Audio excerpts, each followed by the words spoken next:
Welcome to Jain માનપુણા kitchen ઓલાબી આહિર. આપ સૌને મારા જય દ્વારકાધીશ. તો આજે હું તમારી સાથે શેર કરીશ ક્રિસ્પી અને કુરકુરી એવી પૌવાની સકરી. આ સકરી આપણે ઘરમાં રહેલી સામગ્રીમાંથી જ બનાવીને તૈયાર કરવાની છે અને આ સકરી તમે હોઠે મૂકતા જ ભાંગી જાય એવી એકદમ સરસ ક્રિસ્પી અને કુરકુરી સકરી ઘરે બનાવીને તૈયાર કરીશું. તો આપણે જોઈ લઈશું સકરી બનાવવાની રીત. તો સકરી બનાવવા માટે અહીંયા આપણે લઈ લઈશું જે બટેકા પૌવામાં આપણે પૌવા યુઝ કરી છીએ તે પૌવા. તમે આની જગ્યાએ નાયલોન પૌવા પણ લઈ શકો છો. ત્યારબાદ આવશે ડાળિયા. અહીંયા મેં કાબુલી આખા ડાળિયા લીધા છે, તેના આપણે ફૂતરા ઉછેર નાખીશું. અને આખા ડાળિયાની જગ્યાએ તમે ફાયડું ડાળિયા લો, ફોફી ઉછેર્યા વગર આવે છે તે પણ લઈ શકો છો. તો અહીંયા આપણે એકદમ સરસ રીતે ડાળિયાની ફોફી ઉછેર નાખી છે. હવે આપણે ડાળિયાને અને પૌવાને આપણે બંનેને મિક્સર જારમાં એડ કરી દઈશું અને સરસ રીતે આપણે તેનો ફાઇન પાવડર તૈયાર કરી લઈશું. પૌવાના મેજરમેન્ટમાં મેં અહીંયા 2 બાઉલ લીધા છે પૌવા. ત્યારબાદ આપણે તેને સરસ રીતે ગ્રાઇન્ડ કરી લઈશું. જો આ રીતે આપણે ફાઇન પાવડર તૈયાર કરવાનો છે, જો તમે જોઈ શકો છો. તો હવે આપણે ડાળિયાનો અને પૌવાનો જે લોટ તૈયાર કર્યો હતો તે સાણી વડે કાથરોટમાં સાળી લઈશું અને ત્યારબાદ 1.5 કપ ચોખાનો લોટ લઈ લઈશું, તેને પણ આપણે સાળી લઈશું. અને ત્યારબાદ આપણે 1 કપ જેટલો મીડિયમ જાડો લોટ લઈ લઈશું. બહુ ઝીણોય નથી અને બહુ જાડોય નથી, શેષ કકરો એવો લોટ છે તે આપણે લઈ લઈશું 1 કપ. તેને પણ આપણે સાણી વડે સાળી લઈશું અને મિક્સ કરી દઈશું લોટને. અને ત્યારબાદ ગરમ કરેલું ઘી લઈ લઈશું 4 નાના ચમચા અને સફેદ તજ લઈ લઈશું 5 ચમચી.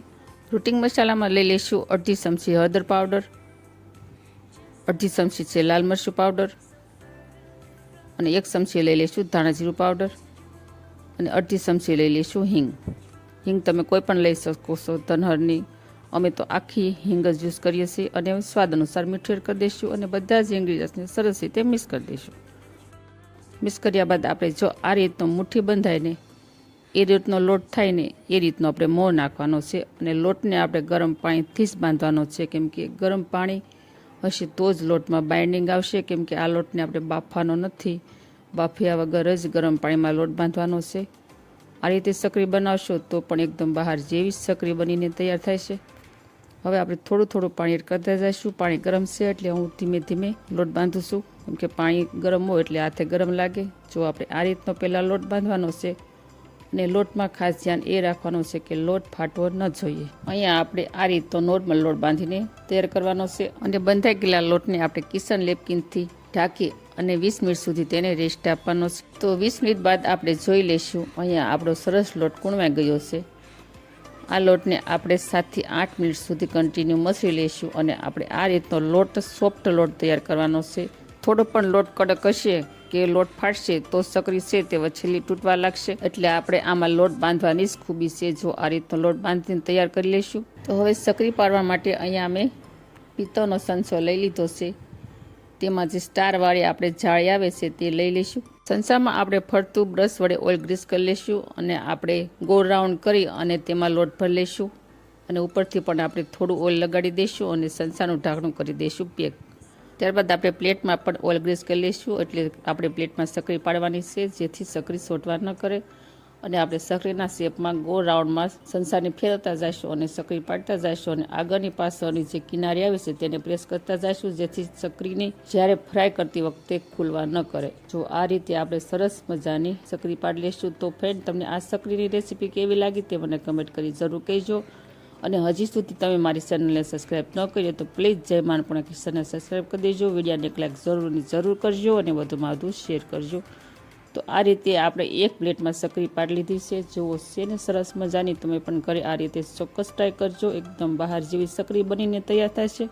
તો જુઓ, હું સકરીને હાથમાં લઉં છું તો પણ બિલકુલ ફાટતી નથી અને તૂટતી પણ નથી. તો સકરીને ફ્રાય કરી લઈશું. તો સકરીને ફ્રાય કરવા માટે અમે પહેલેથી જ તેલ ગરમ થવા માટે રાખેલું હતું. હવે આપણે સકરીને આપણે ધીમી આંચ ઉપર તેને ફ્રાય કરી લઈશું. આ આટલા પેનમાં મેં 3 સકરી એડ કરી છે. જો વધારે સકરી એડ કરીશું તો સકરી છે તે પણ છૂટી પડવા મળશે. અને આપણે તેને એકદમ હળવે હાથે તેને પલટાવી લઈશું. અને આપણે આ રીતે પલટાવી અને ગોલ્ડન બ્રાઉન રંગની થાય એ રીતે આપણે તેને ગેસની મીડિયમ આંચ ઉપર તેને ફ્રાય કરી લઈશું. જો ગેસ ફૂલ હશે તો પણ સકરી ઉપરથી લાલ થઈ જાય છે અને અંદરથી કાચી રહેશે. એટલે આપણે ગેસની આંચ પણ એકદમ મીડિયમ રાખીશું. તો જો આ રીતે આપણે સકરીને ફ્રાય કરવાની છે. તો આપણે આવી જ રીતે બધી જ સકરીને ફ્રાય કરી લઈશું. તો અહીંયા પરફેક્ટલી આપણી ક્રિસ્પી અને કુરકુરી આપણી ઢગલાબંધ સકરી થઈ ગઈ છે તૈયાર.